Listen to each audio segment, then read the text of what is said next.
వాగర్ధావివ సంపృక్తౌ వాగర్ధప్రతిపత్తయే జగతః పితరౌ వందే పార్వతీ పరమేశ్వరౌ. సుక్తిం సమగ్రయతున స్వయమేవ లక్ష్మీ శ్రీరంగరాజమహిషీ మధురైః కటాక్షైః వైదగ్ధ్యవర్ణగుణగుంభనగౌరవైర్యాం కండూలకర్ణకుహరాः కవయోధయంతి. హైమోర్ధ్వపుండ్రమజహన్మకుటం సునాసం మందస్మితం మకరకుండలచారుగండం బింబాధరం బహుళదీర్ఘకృపాకటాక్షం శ్రీవేంకటేశముఖమాత్మనిసన్నిధత్తాం. విమలపటి కమలకుటి పుస్తకరుద్రాక్షసస్తహస్తపుటి కామాక్షి పక్ష్మలాక్షి కలిత విపంచి విభాసి వైరించి. మనోజవం మరుతతుల్యవేగం జితేంద్రియం బుద్ధిమతాం వరిష్టం వాతాత్మజం వనరయూధముఖ్యం శ్రీరామదూతం శిరసా నమామి. ఆపదామపహర్తారం దాతారం సర్వసంపదాం లోకాభిరామం శ్రీరామం భూయో భూయో నమామ్యహం. హరి ఓం. దుర్జటి మహాకవి శ్రీకాళహస్తి క్షేత్రంలో విరాజమానుడైనటువంటి శ్రీకాళహస్తీశ్వరుణ్ణి ఉద్దేశించి చేసినటువంటి శతకంలో అన్ని పద్యములు స్తుతిపాఠములు కావని, ఒక్కొక్క పద్యంలో ఒక్కొక్క సందర్భాన్ని ఒక్కొక్క భావావేశాన్ని ఆవిష్కరించాడని నేను మీకు మొట్టమొదటి రోజు నుంచి కూడా మనవి చేస్తున్నాను. మనందరం తెలుసుకోవడానికి వీలుగా సాధనలో ఉన్నటువంటి వారు, భగవన్మార్గంలో ప్రయాణం చేసేటటువంటి వారికి తనదైనటువంటి శైలిలో కావలసినటువంటి సహాయ సహకారాలు అందించడానికి ఆయన కాళహస్తీశ్వరుణ్ణి ఉద్దేశించి మాట్లాడుతున్నట్టుగా మాట్లాడుతూ గొప్ప హితబోధ చేశాడు. అవి హితవాక్కులు. నిన్నటి రోజున మీతో నేను ఆయన యొక్క ఉదాత్తమైనటువంటి భావన, ఆయన మనసుకి కలిగినటువంటి ఆర్ద్రతకి సంబంధించిన కొన్ని పద్యాల్ని వివరించడం జరిగింది. హితవాక్కుల కింద మనం కొన్నిటిని శతకాలలో నుంచి స్వీకరించాలి. అవి వాగ్గేయకారుల కీర్తనలు కానివ్వండి, శతకకర్తలు కానివ్వండి, వారు మహాభాగవతోత్తములు, గొప్ప పాండితీ ప్రకర్ష కలిగినటువంటి వారు, విశేషించి భక్తి తత్పరులైనప్పుడు వారు భగవంతుణ్ణి ఉద్దేశించి మాట్లాడినట్టు మాట్లాడతారు తప్ప సమాజాన్ని తిన్నగా ఉద్దేశించి మాట్లాడినట్టుగా మాట్లాడి హితోపదేశం చెయ్యరు. కానీ ఆయన కాళహస్తీశ్వరుడి దగ్గరికి వెళ్ళి మాట్లాడినట్టుగా కనపడేటటువంటి పద్యంలోంచి మనం మార్గదర్శనాన్ని స్వీకరించవలసి ఉంటుంది. అటువంటి పద్యాలలో ఒక అద్భుతమైనటువంటి పద్యం ధూర్జటి చేసినటువంటిది గ్రహదోషంబులు దుర్నిమిత్తములు నీ కళ్యాణ నామంబు ప్రత్యహమున్ పేర్కొను ఉత్తమోత్తముల బాధం పెట్టగానూపుని ధనుం కప్పగజాలుని శలభ సంతానంబు నీ సేవ చేసి హత క్లేశులు కారుకాకమనుజుల్ శ్రీకాళహస్తీశ్వర అంటాడు. శ్రీకాళహస్తీశ్వరుణ్ణి ఉద్దేశించి సమాజంలో వచ్చేటటువంటి విపరీత పోకడల గురించి, శాస్త్రాన్ని సక్రమంగా సమన్వయం చేసుకోలేకపోతున్నటువంటి బలహీనతను గురించి ఎత్తి చూపుతూ బాధపడుతూ సమాజమునకు ఒక రకంగా హితోపదేశాన్ని చేస్తూ ఆయన చేసినటువంటి అద్భుతమైన పద్యాలలో ఇదొకటి. గ్రహదోషంబులు దుర్నిమిత్తములు రెండు విషయాల్ని ప్రస్తావన చేశాడు. సాధారణంగా మనిషి ఏదైనా సుఖాన్ని పొందుతున్నాడు అనుకోండి, కాలం కలిసి వచ్చి అభ్యున్నతిని పొందాడు, ఏదో పదవిలో ఉన్నతిని పొందాడు, డబ్బు కలిసి వచ్చింది, కొడుకు పుట్టాడు, ఆస్తి కొన్నాడు. అప్పుడు మనకి ఇంత కలిసి వచ్చింది కాబట్టి ఇందులో ఎంత భగవంతుని యొక్క ఆరాధన కొరకు వెచ్చిద్దామని నాబోటిగాడు ఆలోచిస్తాడో తెలియదు. కానీ ఏదైనా కష్టం వచ్చిందనుకోండి, ఇబ్బంది కలిగిందనుకోండి, వెంటనే మొట్టమొదట ఏం చేస్తారంటే దాన్ని ఈశ్వరపరంగా ఆలోచించడానికి మొదలు పెడతారు. అసలు యథార్థమైనటువంటి విషయం ఏమిటంటే 3 రకములైనటువంటి పుట్టుకలను ఈశ్వరుడు నిర్ణయం చేసి ఉంచుతాడు. అందులో ఒకటి కేవలం మనుష్యుడు గత జన్మలలో చేసుకున్నటువంటి పుణ్యముల యొక్క ఫలితాన్ని మాత్రమే సుఖముల రూపంలో అనుభవించాలి అని నిర్ణయం చేశాడనుకోండి. వీడు చేసిన పుణ్యం చాలా ఎక్కువ ఉంది కాబట్టి ఆ పుణ్యం కూడా వ్యయమైపోవాలి. పుణ్యము వ్యయమైపోతుంది, పాపము వ్యయమైపోతుంది. పుణ్యము బంగారంతో చేసిన గొలుసులు, పాపము ఇనుముతో చేసిన గొలుసులు. బంగారు గొలుసుల చేత కట్టబడ్డవాడు ఇనప గొలుసుల చేత కట్టబడ్డవాడిని చూసి పరిహాసం చేశాడనుకోండి, నన్ను బంగారం గొలుసులతో కట్టారు, నిన్ను ఇనప గొలుసులతో కట్టారని. గొలుసులలో ఉన్న లోహమునందు భేదమున్నదేమో కానీ బంధీకృతులవడంలో మాత్రం ఇద్దరూ బంధింపబడే ఉన్నారు. తత్వమునందు ఒక్కటే. పుణ్యము అంతే, పాపము అంతే. పుణ్యము అనుభవించి తీరవలసిందే. పుణ్యమునకు ఫలితము సుఖము, పాపమునకు ఫలితము దుఃఖము. అందుకే దేవీ భాగవతం చేస్తూ వ్యాసభగవానుడు ఒక మాట అంటాడు, కాలోహి బలవాన్ కర్త సతతం సుఖదుఃఖయోహో నరాణం పరతంత్రాణం పుణ్యపాపానుయోగత అంటాడు. నరుడు పరతంత్రుడు. గత జన్మలలో మనం చేసినటువంటి పాపపుణ్యములేవి అన్నది తెలిసిన్నది ఒక్క ధర్మరాజు గారికి. ఆయనే చిత్రగుప్తుడు. చిత్రగుప్తుడు అంటే ఎవరో కారు, భగవంతుడే. చిత్రంగా కూర్చొని గుప్తంగా రాస్తాడు. రాస్తున్నట్లు తెలియదు, ఎక్కడ కూర్చుని రాస్తున్నాడో తెలియదు. చిత్రంగా ఇక్కడే కూర్చుంటాడు, గుప్తంగా రాసుకుంటూ ఉంటాడు. ఎక్కడ చిన్న పొరపాటు రానివాడు. కోటేశ్వరరావు పేర్లు ఎంతమందికి ఉన్నా ఏ కోటేశ్వరరావు ఖాతాలో పుణ్యపాపాలు ఆ కోటేశ్వరరావుకే పడతాయి తప్ప ఒకళ్ళకి పడడం అన్న ప్రసక్తే రాదు. కాబట్టి ఆయనకి చిత్రగుప్తుడు అని పేరు. ఆయన ఏం చేస్తుంటాడు అంటే చేసిన పాపమును పుణ్యమును దృష్టిలో పెట్టుకుని జీవుడికి పునర్జన్మనిస్తాడు. ఆ పునర్జన్మనిచ్చినప్పుడు ఏ తొడుగులో పెట్టాలి అన్నది చూస్తాడు. ఒకవేళ పుణ్యబలం చాలా ఎక్కువ ఉందనుకోండి, దాన్ని సుఖంగా అనుభవించేయాలి. అప్పుడు ఆ చేసిన పుణ్యం వ్యయమవుతుంది. దాని కొరకు దేవతగా పుట్టిస్తాడు. చేసిన పాప ఫలితం చాలా ఎక్కువగా ఉందనుకోండి, తిరియక్కువగా పుట్టిస్తాడు. తిరియక్కు అంటే భూమికి అడ్డంగా వెన్నుపాము ఉండేటట్టుగా పుట్టి అడ్డంగా మాత్రమే వెన్నుపాము పెరుగుతుంది. పాపము పుణ్యము రెండిటినీ అనుభవింపచేయాలనుకున్నాడు అనుకోండి, కొంత పాపం ఉంది, కొంత పుణ్యం ఉంది, రెండూ అనుభవంలోకి వచ్చేయాలి, రెండూ పూర్తయిపోవాలి. అప్పుడు మర్త్యలోకం అంటారు. ఈ మనుష్యులు బ్రతికేటటువంటి లోకంలోకి పంపిస్తారు. మనుష్యుడిగా వస్తాడు. మర్త్యలోకమునకు నియమమేమి అంటే ఏ శరీరంతో వచ్చాడో ఆ శరీరంతో వెళ్ళడానికి వీల్లేదు. ఆ శరీరాన్ని ఇక్కడ వదిలిపెట్టి వెళ్ళిపోవాలి.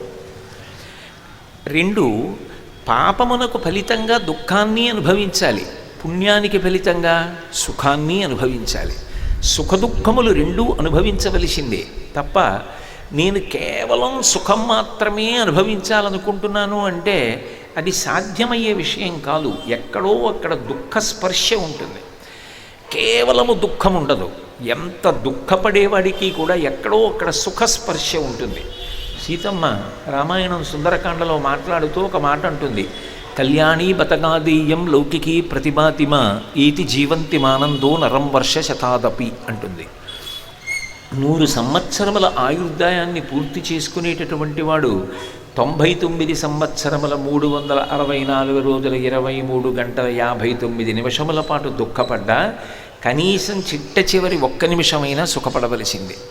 ఎందుకని అంటే సుఖదుఖములు రెండూ కలిపి అనుభవిస్తారు తప్ప అసలు దుఃఖమే రాకుండా ఉండాలి అంటే సాధ్యం కాదు. దుఃఖము ఏదో ఒక రూపంలో వస్తుంది. ఏ దుఃఖము లేదనుకోండి, నిజంగా అసలు ఏ ఇబ్బంది లేదు. మనిషి ఊహ చేత దుఃఖాన్ని పొందుతాడు.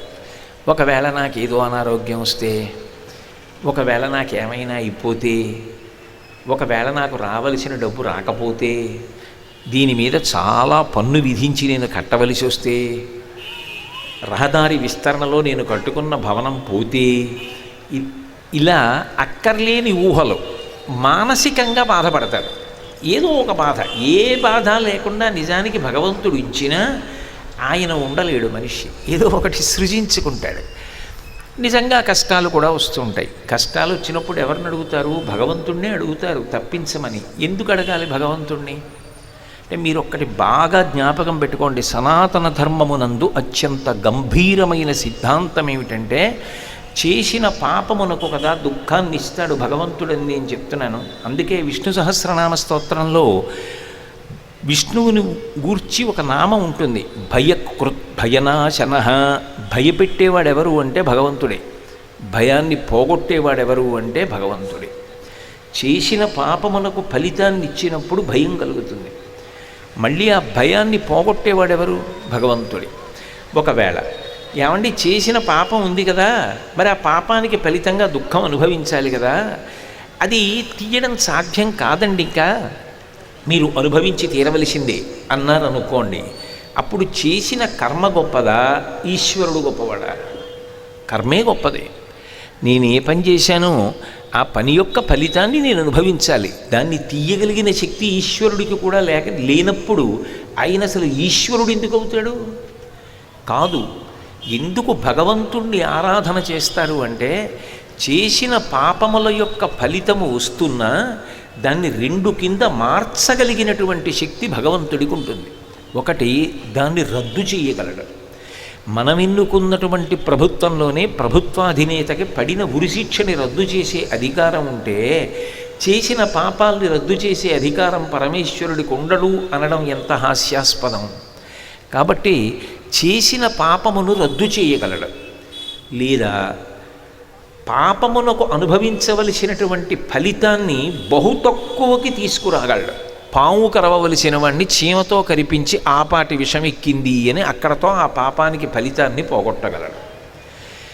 3, పాపము యొక్క ఫలితముగా దుఃఖమును అనుభవించినప్పటికీ భగవంతుని యొక్క సంకీర్తనలో, భక్తిలో అసలు ఆ దుఃఖమును అనుభవిస్తున్నా అనేటటువంటి బాధకి అతీతముగా ఉండగలిగిన స్థితిని ఇవ్వగలడు. అది చాలా మహోత్కృష్టమైనటువంటి భక్తి. రామకృష్ణ పరమహంసకి కంఠంలో రాచపుండు వచ్చింది. వివేకానందుడు పిలిచన్నాడు, మీతో కాళికాదేవి మాట్లాడుతుంది కదా, నేను మీతో మాట్లాడినట్టు మీరు నాతో మాట్లాడినట్టు మీరు కాళికాదేవిని ఎందుకు అడగరు? నాకు రాచపుండు తీయమని అని అడిగాడు. ఓ అలా అంటావా, అడిగొస్తానుండని ఆలయంలోకి వెళ్ళారు. వెళ్ళి బయటికి వచ్చారు. ఆయన అడుగుతారా?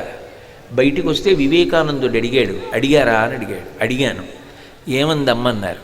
ఇన్ని కంఠాలతో తింటున్నది నువ్వు కాదా అని అడిగిందన్నారు. అంటే అంతటా ఉన్న ఆత్మ ఒక్కటే, నువ్వొక్కడవే ఎందుకు ఆలోచన చేస్తున్నావు? అన్ని సహస్రశీర్షవదన సహస్రాక్షి సహస్రపాత్ అంటున్నాం కదా లలితా సహస్రంలో. ఇన్ని రూపాలుగా ఉన్నది ఆమెయే. అయినప్పుడు ఇన్ని నోళ్లతో తింటున్నావుగా, ఈ ఒక్క నోటితోనే తినాలా అని అడిగింది అమ్మన్నారు. వివేకానందుడికి అర్థమైంది. మహాజ్ఞాని ఆయన, కష్టమునకు సాక్షి తప్ప ఆయన కష్టముతో మమేకము కాడు. ఈ పంచె చిరిగిందనుకోండి, పంచె చిరిగింది అని నేను ఎలా సాక్షిగా చూస్తానో, అజ్ఞాని అయినటువంటి వాడు శరీరమునకు కలిగినటువంటి ఖేదమునకు సాక్షిగా ఉంటాడు. ఆ స్థాయికి వెళ్ళడం అనుకరిస్తే వచ్చేది కాదు. అది కేవలం భగవంతుని యొక్క అనుగ్రహ విశేషంగా భక్తితో కూడిన కర్మాచరణము ధార్మికంగా బ్రతకగా అనుగ్రహించి ఈశ్వరుడు జ్ఞానమిస్తాడు. అప్పుడు ఆ సాక్షిత్వం అంకురిస్తుంది. కాబట్టి 3 రకములుగా మార్చగలిగిన వాడెవరు అంటే భగవంతుడు ఒక్కడే. ధూర్జటి యొక్క పద్యంలో ఈ గంభీరమైనటువంటి సిద్ధాంతాన్ని పొదిగి ఆయన అంటాడు, గ్రహదోషంబులు అక్కడ మొదలుపెట్టాడు. సాధారణంగా మనకి పుట్టుక మరణము, ఒక జీవి ఒక శరీరంతో ఈ లోకంలోకి రావడం కానీ, ఈ లోకంలో శరీరాన్ని విడిచిపెట్టడం కానీ ప్రధానంగా దేన్ని ఆధారంగా చూసి నిర్ణయం చేస్తారు జరగవలసినవి అంటే నక్షత్రాన్ని ప్రాతిపదికగా తీసుకుంటారు. అయినప్పుడు ఈ నక్షత్రాల్లో ఏ పాదంలో ఏ సమయంలో పుట్టాడు అన్నదాన్ని బట్టి గ్రహ సంచారం ఉంటుంది. గ్రహ సంచారమును బట్టి మనిషి సుఖాన్ని దుఃఖాన్ని అనుభవిస్తూ ఉంటాడు. అయితే ఇక్కడ మీరు ఒక విషయాన్ని బాగా పట్టుకోవలసి ఉంటుంది. అలా చేసిన వాడెవరు? అలా గ్రహములు కదిలేటట్టు, ఆ సమయంలో పుట్టేట్టు, జాతకం అలా ఉండేటట్టు, జాతకము ద్వారా వాడు అనుభవించేటట్టు, గ్రహముల కదలికలు అలా ఉండేటట్టు చేసిన వాడెవరు? వేరొకడు ఉన్నాడన్న నమ్మకమే కదా సనాతన ధర్మం. వాడొకడు ఉన్నాడు, వాడు పరమేశ్వరుడు. ఇప్పుడు మనిషికి కష్టం రాగానే మొదట ఏది వెతుక్కుంటాడు అంటే గ్రహ సంబంధమైనటువంటి దోషాన్ని వెతుక్కుంటాడు. నేను ఏ గ్రహాన్ని ఆరాధన చేస్తే, ఏ గ్రహాన్ని శాంతిపరిస్తే నాకు అభ్యున్నతి కలుగుతుంది అని ఆలోచిస్తాడు. దూర్జటి యొక్క ప్రతిపాదన గ్రహదోషంబులు. మొదట గ్రహదోషాలు చూస్తాడు, తర్వాత ప్రతినిత్యం చూసుకునేది. అప్పటికి బాగానే ఉన్నాడు, శుభ్రంగా ఉన్నాడు, కానీ ఎదురుగుండా ఏదో శకునం కనపడింది. దుర్నిమిత్తములు. నిమిత్తము అంటే శకునము, నిమిత్తము అని యథార్థమునకు రెండుగా విడిపోతుంది. ఎందుకంటే జ్యోతిష శాస్త్రంలో సంహితాస్కంధము అని ఒక భాగం. ఈ సంహితాస్కంధము శకున శాస్త్రం గురించి మాట్లాడుతుంది. ఇప్పుడు ఒక శాస్త్రం ఉన్నదా లేదా అంటే శాస్త్రము ప్రమాణము, అంతేకాని మన బుద్ధి కాదు కదా ప్రమాణం. అక్కడ ఒక శాస్త్రము చెప్పబడినప్పుడు ఆ శాస్త్రమును శాస్త్రముగా చెప్పవలసి ఉంటుంది. శకునము అన్నదానికి అర్థం ఏమిటంటే పక్షి అని. శకునమునకు అర్థము పక్షి. పక్షుల యొక్క గతుల వలన తెలుసుకుంటూ ఉంటారు. శ్రీరామాయణం మీరు చదివితే రావణాసురుడి కోట నుంచి యుద్ధానికి ఒక్కొక్క మహావీరుడు బయటికి వచ్చినప్పుడల్లా జెండా మీద గ్రద్ద వాలుతూ ఉంటుంది. ఆ దుర్నిమిత్తములు అంటారు. ఆ శకునాన్ని బట్టి, పక్షుల కదలికలను బట్టి చెప్తూ ఉంటారు, ఈ వెళ్ళిన వీరుడు వెనక్కి రాడు అని, లేకపోతే విజయం కలుగుతుందని. మీరు రామాయణం చదివితే ఎన్నో చోట్ల కనపడుతుంది. పక్షీచ శాఖా నిలయ ప్రహృష్ట పునఃపునశ్చోత్తమ శాంతవాది సుస్వాగతాం వాచ ముదీరయాన పునఃపునశ్చోదయతి వహృష్ట అంటుంది. సీతమ్మకి సుందరకాండలో అశోకవనంలో శిశుపావృక్షం కింద కూర్చున్నప్పుడు ఆ చెట్టు పైన కూర్చుని పక్షి కూసింది. ఆ కూసిన పక్షి యొక్క కూతను బట్టి త్రిజట చెప్పింది, ఈ పక్షి కూసింది అంటే ఈ పక్షి ఏ చెట్టు మీద కూర్చుని కూసిందో ఆ చెట్టు కింద కూర్చుని ఉన్న యువతి భర్త నుంచి విడిపోవడం వల్ల కలిగిన దుఃఖాన్ని తొందరలో పోగొట్టుకుంటుంది, భర్తృ సమాగమం పొందుతుంది అంటుంది. అలా మీకు ఎన్నో చోట్ల పక్షి సంబంధమైనటువంటి శకునములు తెలుస్తాయి శాస్త్రాలలో. అదంతా సంహితాస్కంధము అని జ్యోతిష శాస్త్రంలో అంతర్భాగం. జ్యోతిషము వేదమునకు ఒక అంగము. వేద పురుషుడికి అంగములు ఉంటాయి. నాకు ఇప్పుడు కాళ్ళు చేతులు ఉన్నట్టే వేద పురుషుడికి కూడా అంగాలు ఉంటాయి. అందులో వేదాంగములు అంటుంటారు కదా. ఒక్కొక్క అంగము ఒక్కొక్క శరీర స్థానమునందు ప్రకాశిస్తుంది. జ్యోతిష శాస్త్రము వేద పురుషుని యొక్క నేత్రస్థానం. మీకు నేను తేలిగ్గా చెప్పాలి అంటే, అర్థం అవ్వాలి అంటే, ఒక కన్నులు లేని వ్యక్తి ఉన్నాడు అనుకోండి, ఇదేమి అని తెలుసుకోవాలంటే ఇలా చేత్తో పట్టుకొని తడిమి, ఓ ఇది ఫలానా యంత్రం అని చెప్తాడు. ఇలా ముట్టుకుని ఇది ఆకు అని చెప్తాడు. కన్నులున్నవాడు ముట్టుకోడు, ముట్టుకోకుండా చూసి చెప్తాడు. ఇక్కడది చెప్తాడు. అంత దూరంలోది ముట్టుకుని చెప్పడం కుదరదు, కానీ కన్నులున్నవాడు చూసి చెప్తాడు. అదిగో అక్కడ అది ఉంది, అది వస్తోంది, అది వెడుతోంది, దానికి అడ్డం మనం వెళ్ళకూడదు, పక్కకి వెళ్ళిపోదాం అని చెప్తాడు. వేద పురుషునికి నేత్రస్థానమునందు జ్యోతిష శాస్త్రం ఉంటుంది. అందుకని అది దూరంగా ఉన్నటువంటి గ్రహ గతులను లెక్క కడుతుంది. ఆ లెక్క కట్టడం అనేటటువంటిది ఒక అద్భుతమైనటువంటి విశేషం. ఎప్పుడు గ్రహణం వస్తుంది అన్నదాన్ని పంచాంగకర్తలు లెక్క కట్టి పంచాంగంలో రాయగలుగుతున్నారా లేదా? సూర్యోదయ సూర్యాస్తమయాల్ని రాయగలుగుతున్నారా లేదా? నక్షత్రములు ఎలా ప్రకాశిస్తున్నాయో చాంద్రమానంలో చంద్రుని యొక్క కళల యొక్క తరుగుదల, పెరుగుదల, పౌర్ణమి, అమావాస్య నిర్ణయం చేస్తున్నారా లేదా?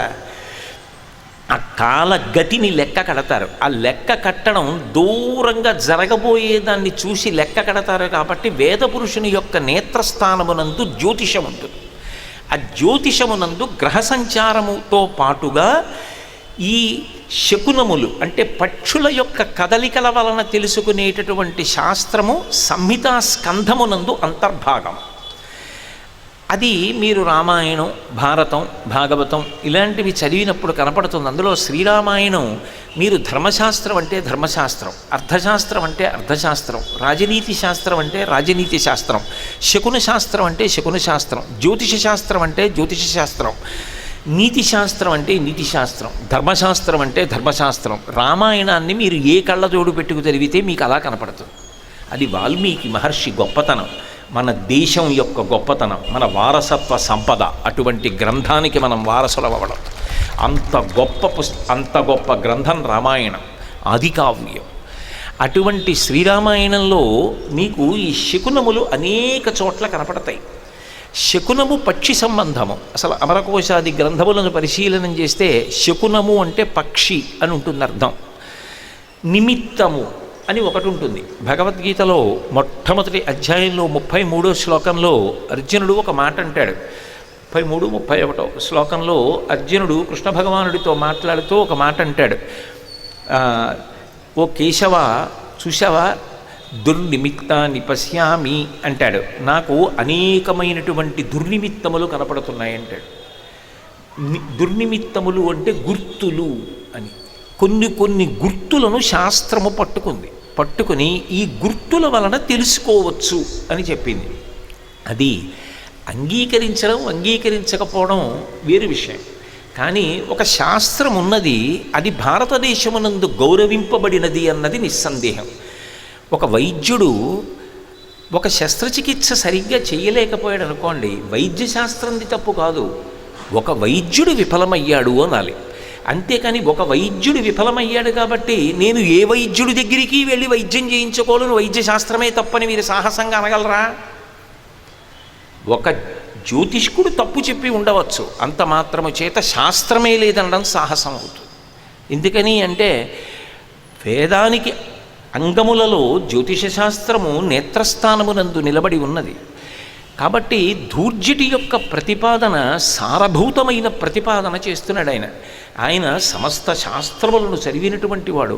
కొన్ని పద్యాలు చదువుతుంటే నాదబిందు కళా విధానం గురించి ఆయన చేసినటువంటి ప్రతిపాదనలు చదివితే ఆయనకి శాక్తేయమునందు శైవమునందు కూడా ఎంత గొప్ప ప్రవేశం ఉందో, ఎంత దిట్టో మనకు అర్థమవుతుంది. అందుకే గ్రహదోషంబులు, దుర్నిమిత్తములు ఇవి గుర్తులు, ఇవి సూచనలు. ఈ గ్రహదోషంబులు దుర్నిమిత్తములు నీ కళ్యాణ నామంబు ప్రత్యహము పేర్కొను ఉత్తమోత్తముల బాధం పెట్టగానూపునే. ఆయన కాళహస్తీశ్వరుణ్ణి ప్రశ్న వేస్తున్నాడు. దేవాలయంలోకి వెళ్ళి శ్రీకాళహస్తీశ్వరుణ్ణి ప్రశ్న వేశాడు.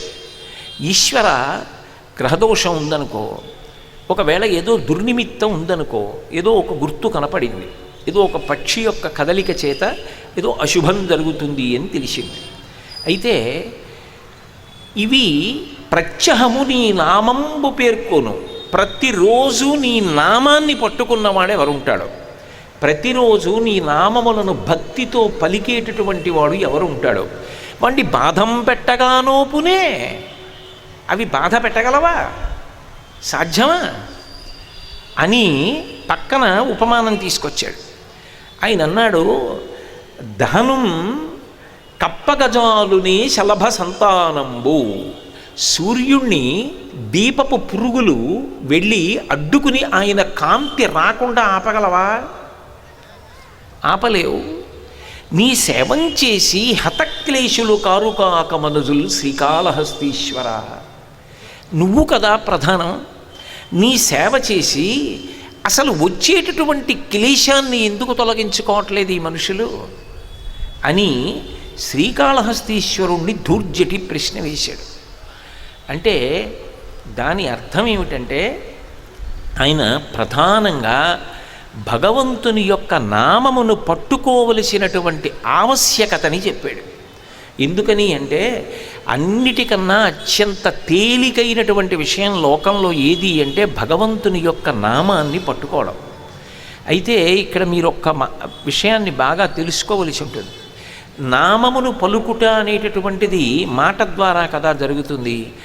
భగవంతుడు 84 లక్షల జీవరాశులలో అపూర్వమైన కానుకగా మాటను ప్రసాదించింది ఒక్క మనుష్యుడికి ఇచ్చాడు.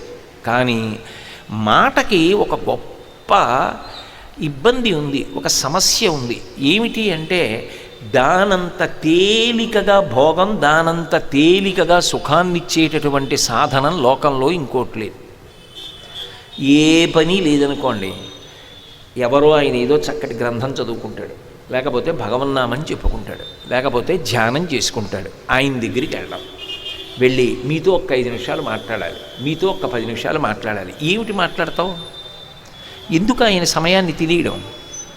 ఇంకా వీలైతే చరవాణి పట్టుకెళ్ళి మీతో ఓ నిశ్చల చిత్రాన్ని తీసుకోవాలి, మీరు అలా స్థాణువులా నిలబడండి.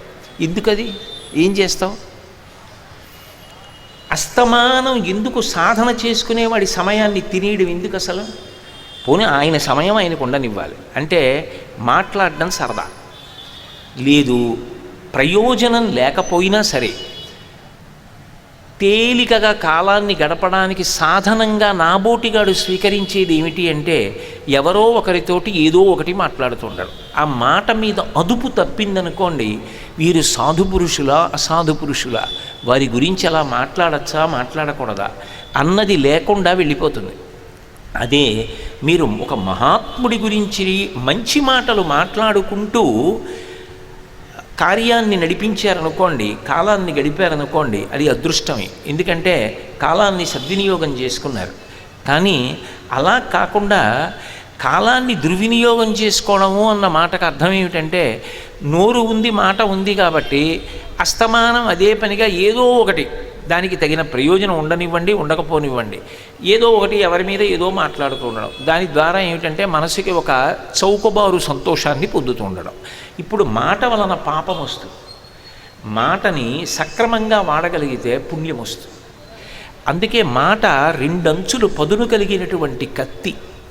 ఇందులో దూర్జట్ అంటాడు, నీకు భగవంతుడు ఒక గొప్ప సాధనాన్ని ఇచ్చాడు, పైగా కలియుగంలో ఇతరమైనటువంటి క్రియలు చేయడం కష్టసాధ్యము కాబట్టి భగవంతుని యొక్క నామమును పట్టుకోమని చెప్పాడు. నామాన్ని పట్టుకోవడం అంటే ఏమిటి? భగవంతుని యొక్క నామమును పలుకుతూ ఉండడం, మధ్య మధ్యలో ఒకసారి భగవన్నామాన్ని ఉచ్చరిస్తూ ఉండడం. కానీ అది అంత తేలికైన విషయం ఏం కాదు. భగవన్నామాన్ని పట్టుకోవడానికి కూడా భగవంతుని యొక్క అనుగ్రహం ఉండాలి.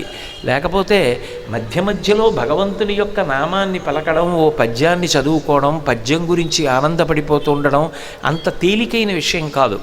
మీకు నేను ఇక్కడ ఒక విషయాన్ని చెప్పాలి. దూర్జటి దేనికి ప్రతిపాదన చేస్తున్నాడు ఈ విషయాన్ని అంటే, భగవంతుని యొక్క నామోచ్చరణమునందు 2 విధములైనటువంటి శక్తి నిబిడీకృతమై ఉంటుంది. ఒకటి, భగవంతుని యొక్క నామమును పలుకుటకు శౌచ సంబంధము లేదు. ఒక ప్రత్యేకమైన పూజ చేసుకుంటున్నారనుకోండి, ఓ దేవాలయంలోకి వెడుతున్నారనుకోండి, ఓ ప్రదక్షిణం చేసుకుంటున్నారనుకోండి, దానికి ఏదో స్నానం చేయాలి, ఒకలా బట్ట కట్టుకోవాలి, ఏవో నియమాలు ఉంటాయి. కానీ భగవన్నామమును పలుకుతున్నారనుకోండి, దానికి ఇప్పుడు పలకాలి, అప్పుడు పలకాలి, ఇప్పుడు పలకకూడదు, అప్పుడు పలకకూడదు, అటువంటి నియమాలు ఏమి ఉండవు. ఎప్పుడైనా పలకచ్చు. ఏకవస్త్రయే ఉండి ద్రౌపదీదేవి కురుసభలో ఆమె యొక్క వలువలు ఊడుస్తున్నప్పుడు భగవంతుని యొక్క నామాన్ని చెప్పింది. భగవంతుని యొక్క అనుగ్రహము కలగలేదా? గజేంద్రుడు మొసలి వచ్చి కాలు పట్టుకుని నవిలేస్తున్నప్పుడు భగవన్నామాన్ని చెప్పాడు, రక్షింపబడలేదా? మీరు ఏ స్థితిలో ఉన్నారన్న దానితో సంబంధం లేదు. ఆఖరికి ప్రాణోత్క్రమణం అయిపోతున్నప్పుడు కూడా భగవన్నామం పలకవచ్చు. కానీ అంత తేలిక? బ్రతికి ఉన్నన్నాళ్ళు నీ భజన తప్పను కాని మరణకాలమునందు మరతునేమో, ఆ వేళ యమదూతల అగ్రహంబున వచ్చి ప్రణముల్ కలించి పట్టునప్పుడు కపవాత పైత్యముల్ కప్పగాశ్రమచేత కంపముద్భవమంది కష్టపడుచు నారాయణాయంచు నా జిహ్వతో నిన్ను పిలుతునో శ్రమచేత పిలువలేను, నాటికిపుడి నీ నామస్మరణ చేతు చివినిడవయ్య భూషణ వికాస శ్రీధర్మపుర నివాస దుష్ట సంహార నరసింహ దురిత దూర అంటాడు నరసింహశతకర్త. మంగళాశాసనపరై మదాచార్య పురోగమై సర్వైశ్చ పూర్వైరాచార్యై సత్కృతాయాస్తు మంగళం. మంగళం కౌసలేంద్రాయ మహనీయ గుణాత్మనే చక్రవర్తి తనూజాయ సర్వభౌమాయ మంగళం. ఉమాకాంతాయ కాంతాయ కామితార్థప్రదాయినే శ్రీగిరీశాయ దేవాయ మలినాథాయ మంగళం. సర్వం శ్రీ ఉమామహేశ్వర పరబ్రహ్మార్పణమస్తు. స్వస్తి.